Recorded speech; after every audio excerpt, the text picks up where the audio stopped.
You know who that guy is? The happiest kid in show business.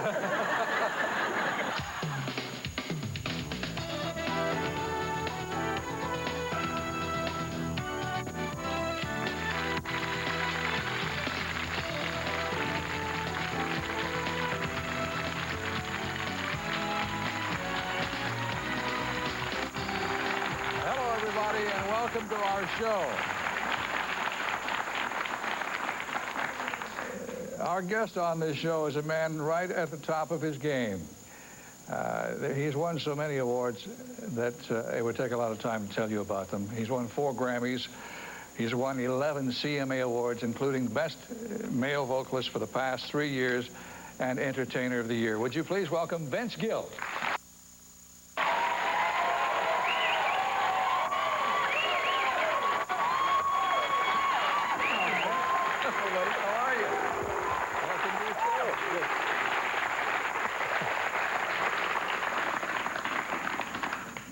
How are you? Lovely. Lovely. We have flown this lady to Nashville from Oklahoma City, and she's going to join us on the set now. Your mother, Mrs. Good. Jareen Gill.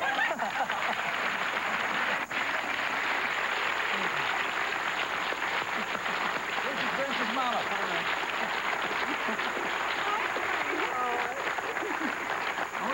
Hi, darling. Hi, buddy. I want you to turn around so these people take a good look at you. How pretty she is. Isn't she beautiful? Now we know where you get your looks. May I have that? I know what's coming. Vince, your mother told me you would recognize this plastic bottle of Tarn X. Oh, yeah. What is that? That's Christmas, 1960-something. That was Mom's Christmas present. It's a silver and copper and platinum and gold cleaner.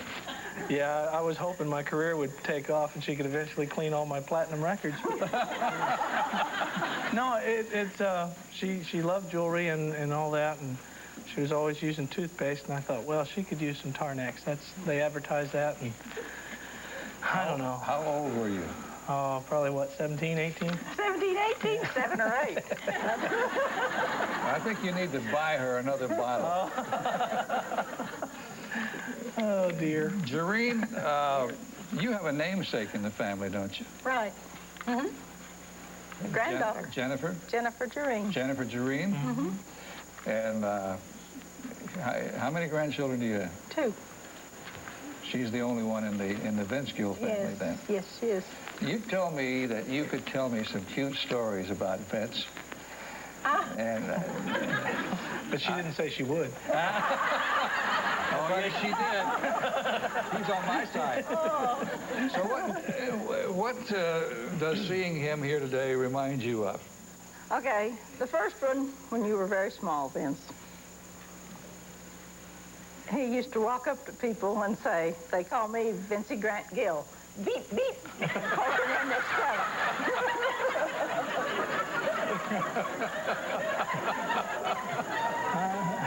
I still do if they're really cute. Vincey Grant Gill. Vincey Grant Gill, beep, beep. What, didn't he have another version of this? Well, yes, Here it comes. they call me Snorter Gill.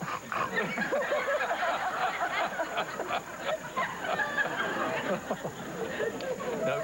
They were cute. He was cute. Vince played a lot of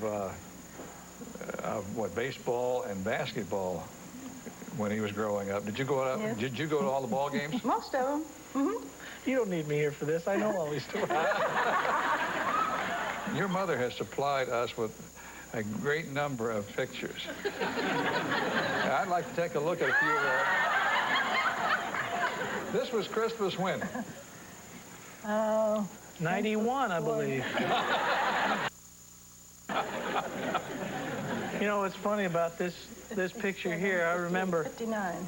when I first started playing football, the coach, "Can you pass this football?" I said, "I don't even think I can swallow it, Coach."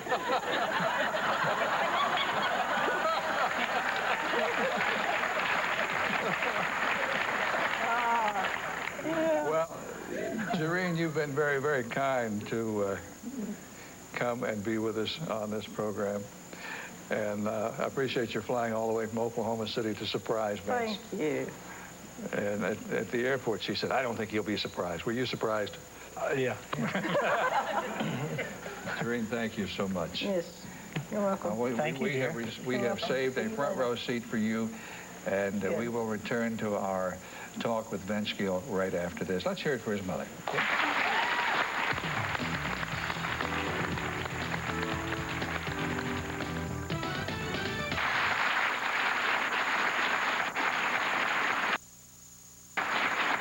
Vince Gill. Vince has just returned from a very successful 2-week tour of Europe. Tell me about that. It was fun. We had a blast. I went over there for the first time 10 years ago, which not many people knew or remembered, and went over again in 87 or 88, and last year at about this time.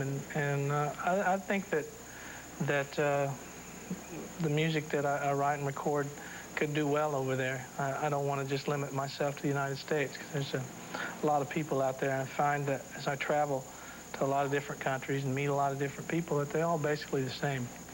Did you do well? Fairly well, yeah. We had good crowds and tremendous response. It kind of reminded me of my days in bluegrass, in that it's not a huge format over there yet, and so the people that are interested in it are really interested in it, and they're being over there and playing to the people, and they ate it up and they had a blast. Has Vince Gill established a celebrity in Europe? Oh, no. No.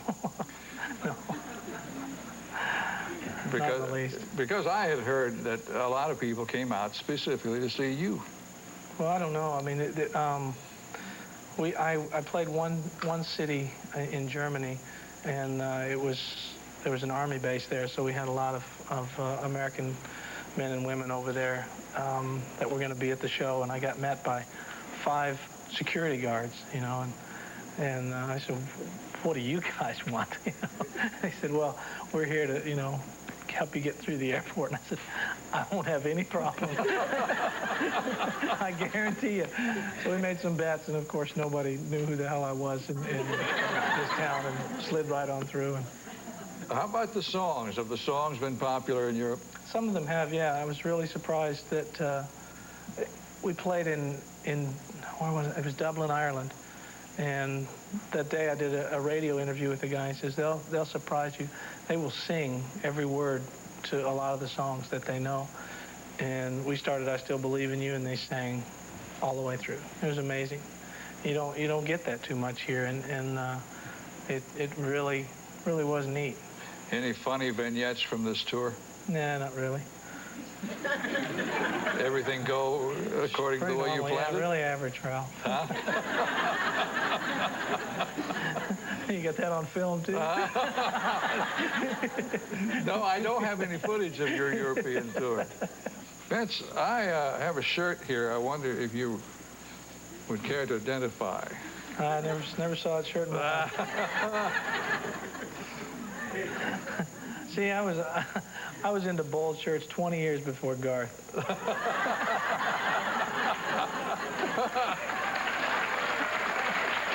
Oh, boy.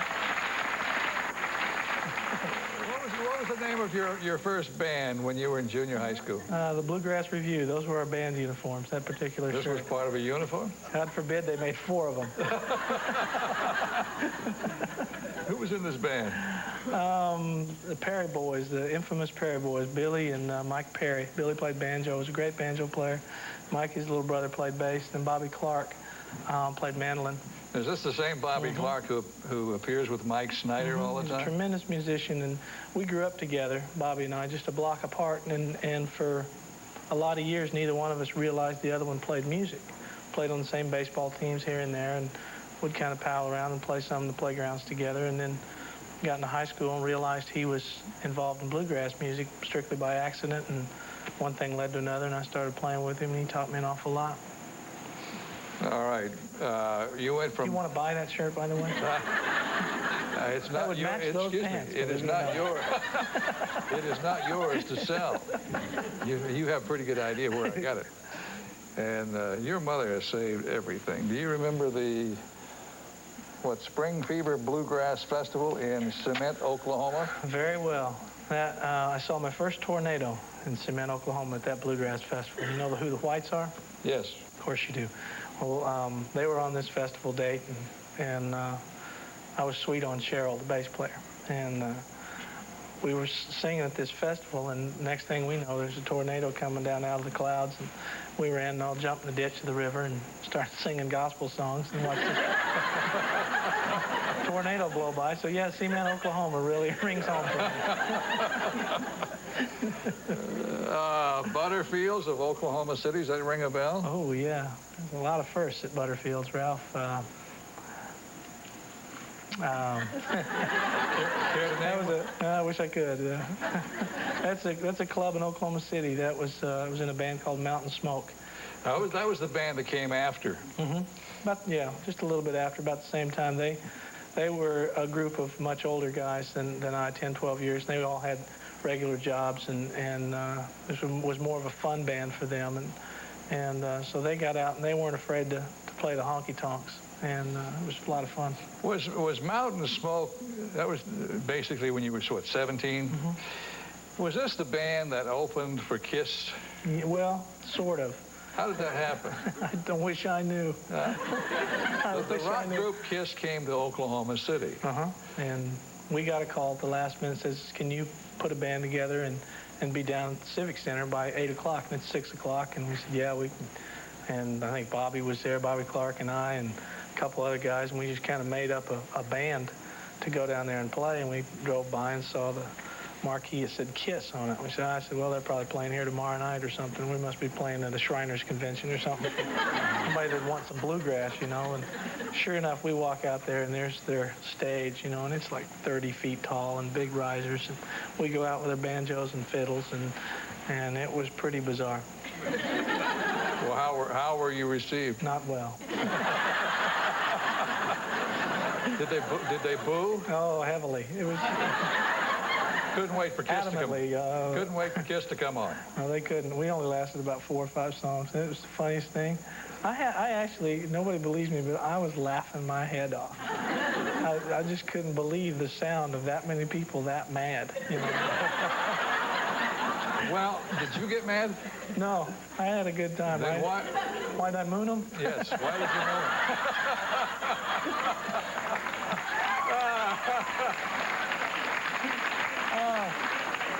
I didn't actually take any clothing articles off to get this done, but I got my point across. And I got a standing ovation from the police, so I knew it was on.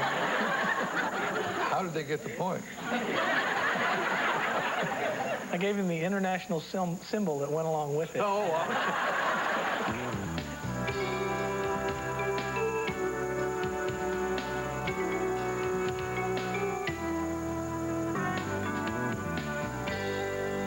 Now, you left, you left Oklahoma City after you finished high school. Mm-hmm. You went to Louisville, played there with the Bluegrass Alliance. Bluegrass Alliance, yeah. Was that Sam Bush? It was the band that Sam was in before he started Newgrass Revival. They started Newgrass Revival probably 2 or 3 years before I ever fell into the Bluegrass Alliance band. And the other guy who was in the band, this great player, was Dan Crary. A lot of good players went through that band, and then from that band I went and played with Skaggs' band, Boone Creek, for a while. Were they in Louisville? They were in Lexington, about 60 miles. Ricky Skaggs? Mm-hmm. Who else was in that band? Jerry Douglas, Wesley Golding, and Terry Balcom. From there, where did you go? California. Why did you suddenly leave the bluegrass music of Kentucky to go to California? I really don't know. I kind of always followed. I didn't care where I went. You know, I got a job with a guy named Byron Berline, who used to play with Bill Monroe, and he had a bluegrass band out there in California, and that was really much more so appealing to me, what was going on out there in the mid-'70s, than what was happening in Louisville or Lexington, and all the people that I really liked lived out there. I said, well, just go out there and jump in, you know. And Is this where you met Rodney Crowell for the first time? Yep. Just a second. Let's see what Rodney has to say. I mean, I remember the first time I ever saw Vince Gill. It was on the stage at the Troubadour in Los Angeles, and it was 1976, and Vince was a pup, so was I. He was on stage with Byron Berline. He was singing my song, Till I Gain Control Again. And I was just stunned. I couldn't believe it. It was just beautiful. And I was thinking, God, who is this singing my song so much better than me? Stop it. And then after their set, he came back, and I met Vince, and we became instant friends and spent a lot of time together. That was the beginning of a long friendship, wasn't it? Yeah, about as good a friend as I got right there. And Rodney had a band called the Cherry Bombs, didn't he? Mm-hmm. So ultimately you left and Berline and joined Rodney. Yeah, actually Rodney started the Cherry Bombs in, I think, about 80. He left Emmy and started that band and asked me to join then, and I was still in Pure Prairie League at the time, and I couldn't believe I turned him down, because it's the band that I still think is the best band that I ever got to play with and probably ever will. Vince, today you live in Nashville, they tell me, on a golf course. Of course. And you live with Janice and Jenny. Yeah. How long have you and Janice been married now? Legally? Yes.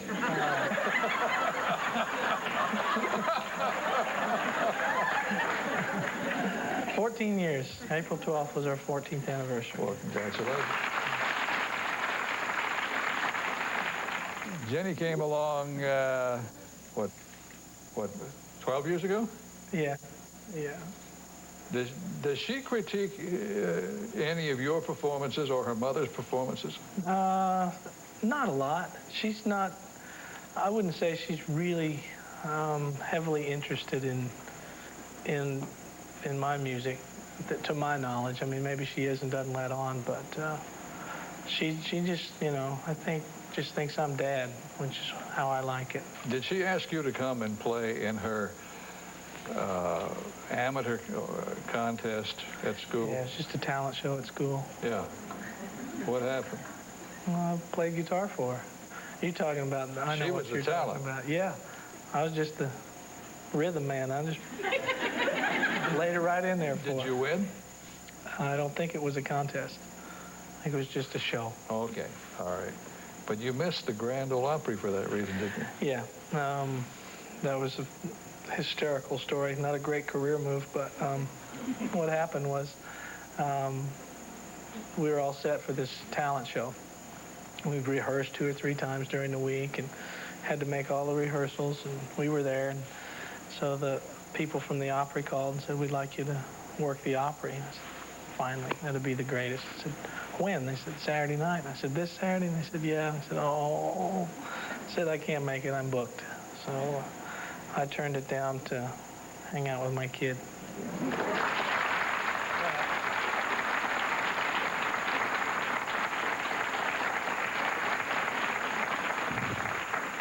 Vince, I have enjoyed for the past 3 or 4 weeks reviewing your life. That's all it took. Well, it was night and day. And we have a very memorable piece of videotape I want to run for you. And it's, I know your love is songwriting. You told me once, I think you said you would rather win Songwriter of the Year than Entertainer of the Year. Mm-hmm. Why is that? Well, this city and this community has existed on songs a lot longer than it has on entertainers, and it always will. And I think that's what makes this town work, what makes it tick, and to be considered one of the good songwriters in this town is that means longevity to me. It means history. I think that the songs last a lifetime, and the popularity of my singing career will last a while, but not a lifetime like those songs. The song I Still Believe in You starts out with Everybody Wants a Piece of My Time. Mm-hmm. And I wondered if you were making a statement there that life was getting too busy because your stardom had increased. Well, I think that the following line even makes it make more sense, but still I put you at the end of the line. It's true that I kind of wind up putting everybody else first instead of myself and my family sometimes, and that's difficult to do. The videotape I mentioned is coming up right now because this song became so. There are inspirations for songs, and I have no better than my wife, so I want to give this to her. Wait just a second. She's been doing this for a long time, and she never got anything. She never got an award for anything, and she's a good songwriter too, so honey, I want to give this to you.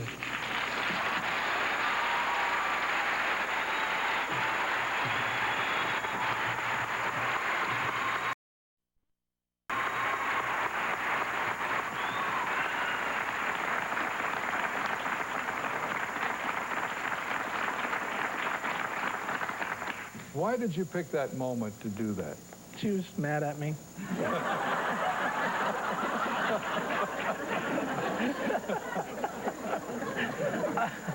I don't know. I mean, I just, that's why I said that. I just react, and I had no plans to do it. It's like one year, I went to one of the award shows with Jenny, and one of the songs was awarded, and I looked out and I said, man, I don't ever get to see it. So it's just a spur of the moment and felt like the right thing to do.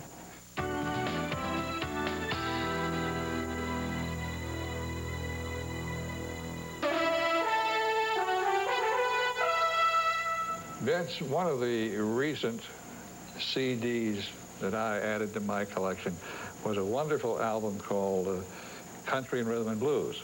Mm-hmm. And you were part of that project, I assume, and you got to sing. Sir. Did you enjoy that? I loved every minute of it. It was great. We were the first ones to agree to do it. And according to MCA and the folks, it turned some other people on to wanting to do it. And it was fun for me because I know a lot about her history. She didn't know a whole lot about mine, so it was really fun. She finds you easy to sing with? Yeah. After we started singing, it was funny. We both started singing and just started laughing. Why don't we ask her? All right. Gladys, are you there? Hey, Ben. Hey, buddy. How you doing, buddy? Are you on tape or was this? No, it's live. Really? Yes. This is live, honey, not memory. Well, they wouldn't.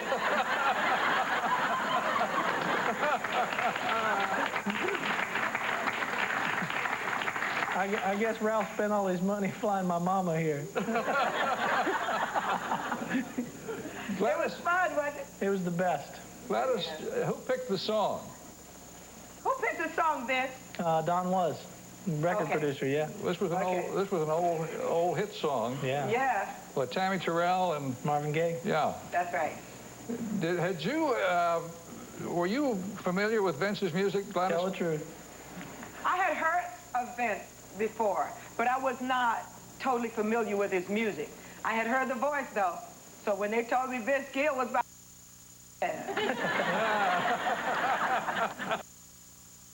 Did you think this was a good idea to mix rhythm and blues and country? Oh, without a doubt. I mean, I've been waiting so long for people to catch up with me, you know? I mean, come on, let's just sing and make music. You know, let's not categorize each other. You know, if you really think about it, all of my hits were country hits, written by a country Jim Weatherly. Midnight Train to Georgia, yeah. Best thing that ever happened to me. Neither one of us wants to be the first to say goodbye. All country. There was a country record on Neither One of Us, I think, about covered you. Did you and Vince have to undergo extensive rehearsals for this project? Did I do? I'm sorry. Did you extensive rehearsals after you got together? No. No, we just walked in the studio one day. I said, hey, man. Yeah, we never had the opportunity to rehearse. We just playing and we started singing. Was this recorded in California? Yes. Somebody surely must have taken time for the introductions. This is Vince Gill. This is Gladys Knight.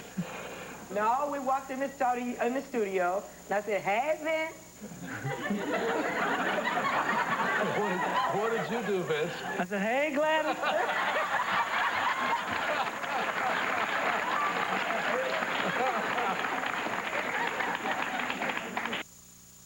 Gladys Benson just mentioned that the two of you were the first to agree to do this project. So you must have thought a great deal of it. I thought it was an excellent project, and I do commend MCA and Al Teller and all of the people involved with this project for having the courage in today's times when everything is about the charts and what's selling and that kind of thing, to make a project like this. And it was wonderful. And I think people are showing that it was a wonderful project by the response that we've had to it. Well, I appreciate your coming on this program for us. I think you're in Miami, aren't you? Yes, I am. Yes, I am. My fiance lives here. I thank you for coming and helping us salute Vince Gill. Well, it's my pleasure. See you, buddy. Hey, Gill. Bye-bye.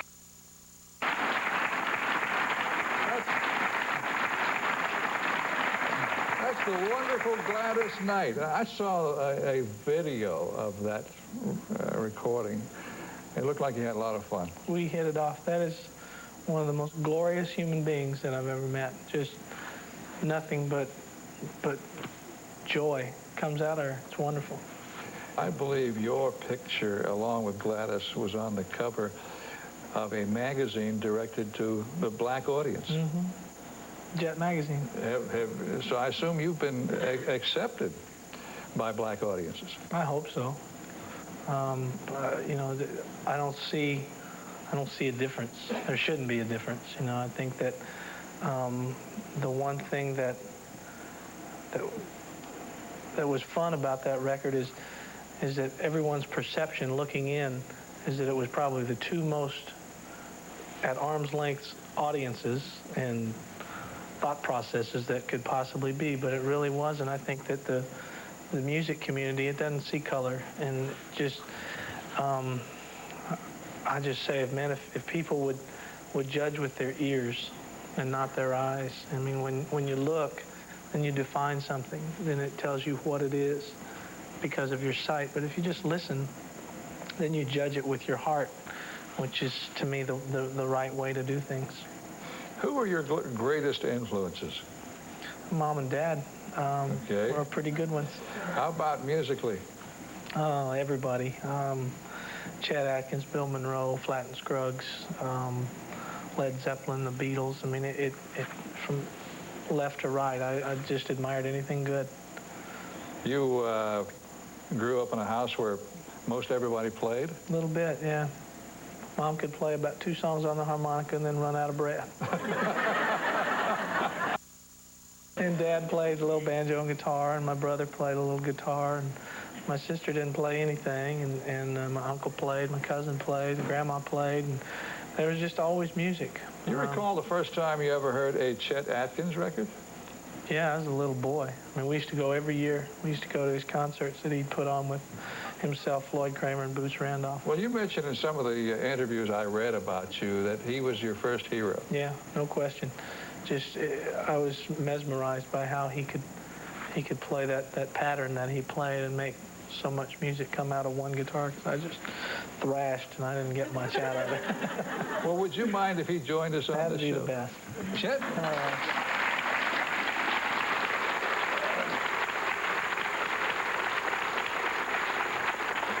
buddy. Hey, buddy. Hello, Chester. Hey, good to see you.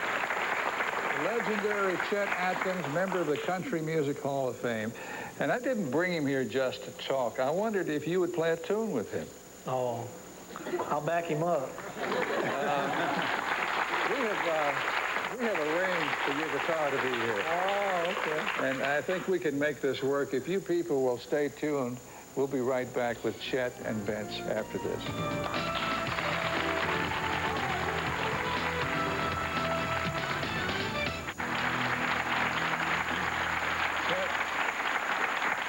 I believe in that hurried introduction just before the break, I didn't give you a chance to say hello, so... No, you didn't, so What I do? Just how you do I spoke to you guys. I said, hello, long knocker, and hello, short knocker. Hello, everybody. Vince, do you recall the first recording of his you ever heard? It might have been, he played a song, I don't remember the... Yeah. Country Gentleman. Yeah, it might have been. Yeah. It was either that one or he did an album where he played all the Beatles songs. And I had a bunch of the records and I couldn't tell you which one I heard first, but it might have been Country Gentleman. Did you study his technique? No, I couldn't. There was no way I could figure out how he did that. Still can't. I started playing with one of these, and he plays with his fingers, and I don't. And I wish I could do what he does. But I read somewhere some comment where you were talking about the way he lays the thumb into the strings. Yeah, I'd never heard anybody play the melody and be able to accompany themselves at the same time, because when I learned, I just started learning melodies of songs, and he'd play, and he'd just go right along. Blew my mind, still does. Chet, I assume that in recent years you've taken notice of this young talent? Oh, yeah. He's a great guitar player. He really is. And singing ain't bad either. My wife is in love with him, and that helps. I think most ladies are in love with him, right? Yeah. My wife is in love with him. Talks about his long eyelashes. Fascinating. My wife didn't clap there. Where is she? I didn't see her. We talked to Chester about this project, unknown to you, and we asked Chet to pick out a song that he thought the two of you could play together. What'd you pick, Chet? It's hard to do, also, because he's so young and I'm so old. He doesn't know anything I know. We played this one, going down the road feeling bad. All right.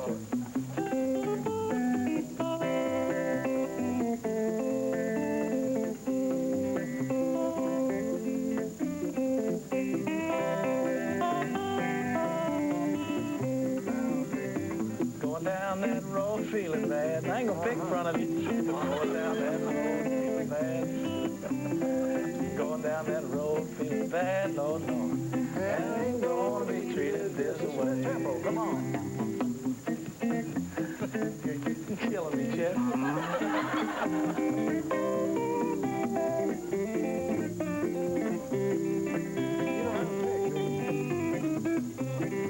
Yeah, I'm trying to think you do.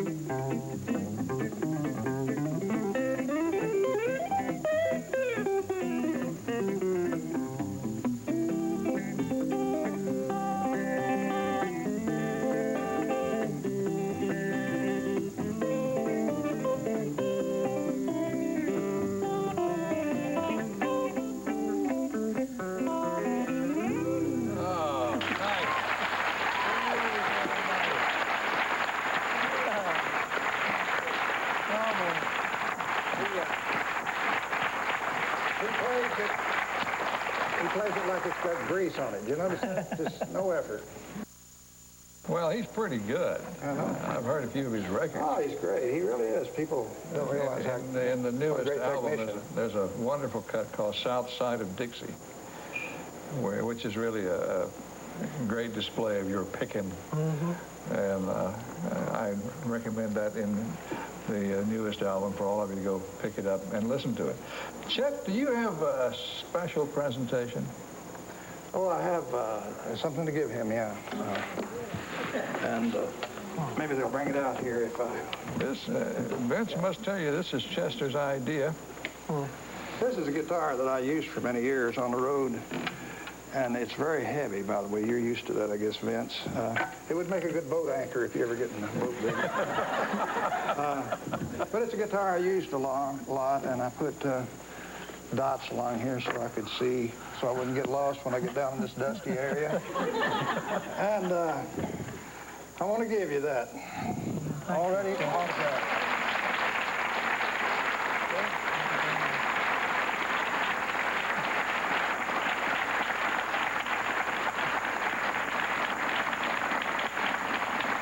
Vince has autographed it to Vince with admiration from Chet Atkins, CGP 94.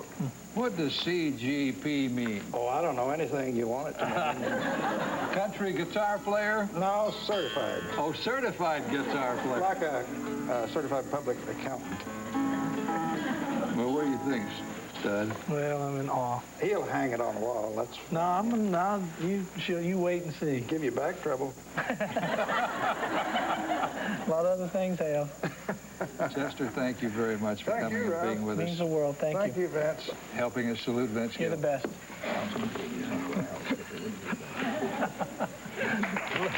and gentlemen, Chet Atkins.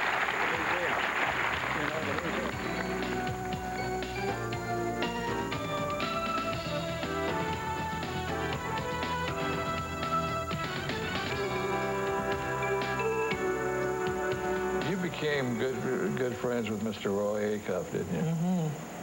And when you joined the Grand Ole Opry, I believe it was 1991, Mm-hmm. you'd been on, I realized, prior to that as a guest. But 1991, you became a member of the Grand Ole Opry family. And he inducted you, didn't he? Yep. And the interesting thing, I've looked at those tapes, he never leaves the stage, does he, when you sing? It's a very moving moment. Let's go to the stage at the Grand Ole Opry. When I call your name and I want to hear it, Yes, sir, I will. to me it's your biggest.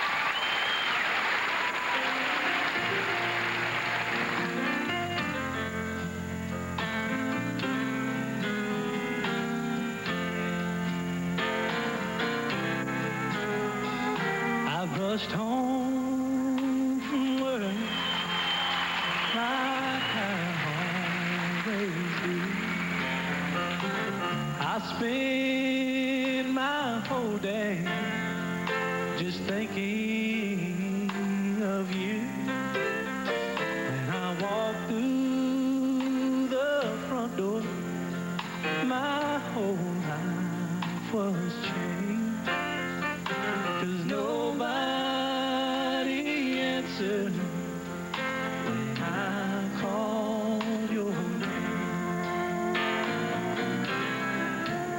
Did you see him in your peripheral vision there when you were singing? Oh yeah, I mean there were nights where he was right there. I mean, poor Roy couldn't see. You know, he yes. couldn't see very far. He did have a sight problem. One night I came off and I was already on stage. I never liked the big introduction and the big walkout and all, so I was up there getting my deal set or whatever, and he introduced me, and he looked, and I didn't come out of the wings, and he looked, and I didn't come out of the wings. I was just standing, like from me to you, from me. He said, well, where is he? I said, I'm right here, Mr. Roy. When you beat Garth Brooks for Entertainer of the Year, and you beat him for Male Vocalist of the Year, right at a time when he was selling so many records, did this surprise you? I think so.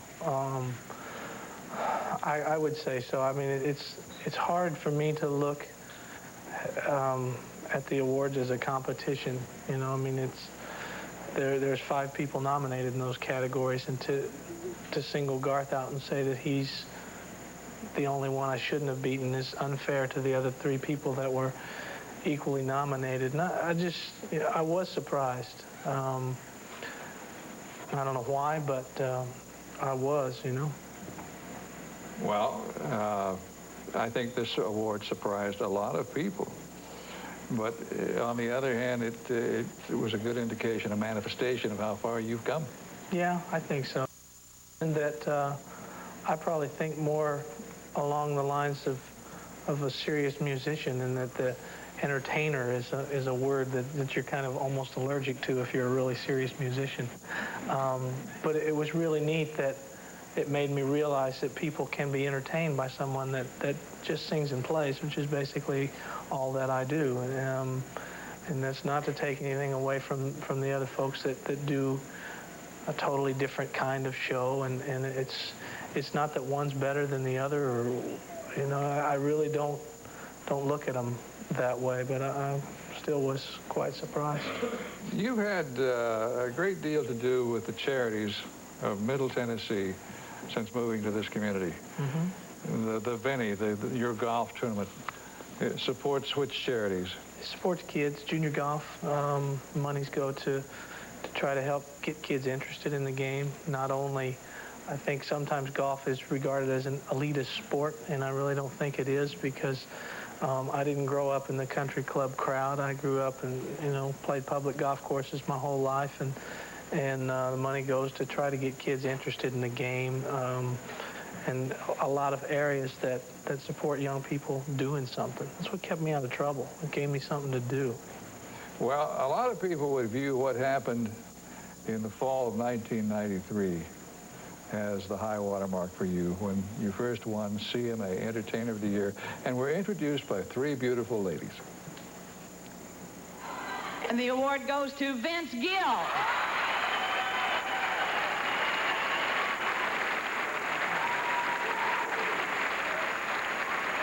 Thank you very much.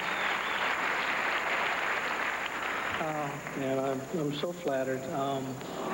This is very ironic for me. I've always operated under the theory that I don't feel like I'm an entertainer. I just feel like I'm a musician and I sing songs, and that's all I do. And we go out and play and do the shows that we do. That's all I do, man. And I know Garth hadn't toured this year, but he played in front of more people in one weekend than I think I did all year long. I'm so honored to represent the CMA as your Entertainer of the Year. I will wear the hat very, very proudly. I love you all. Thank you.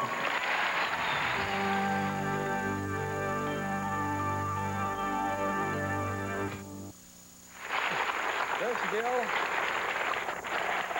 That's our story.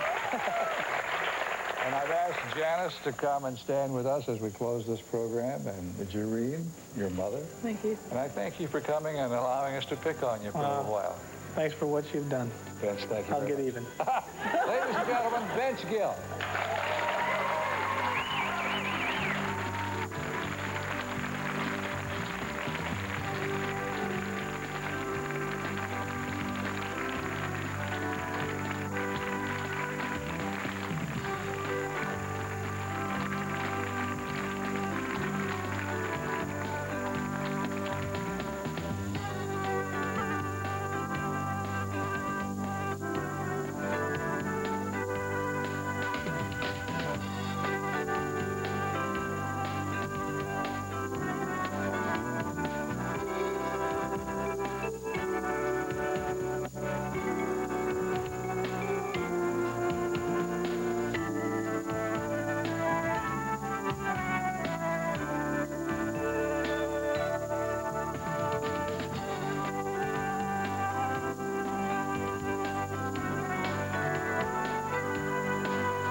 Vince Gill appears courtesy of MCA Records. His current CD, When Love Finds You, is now available.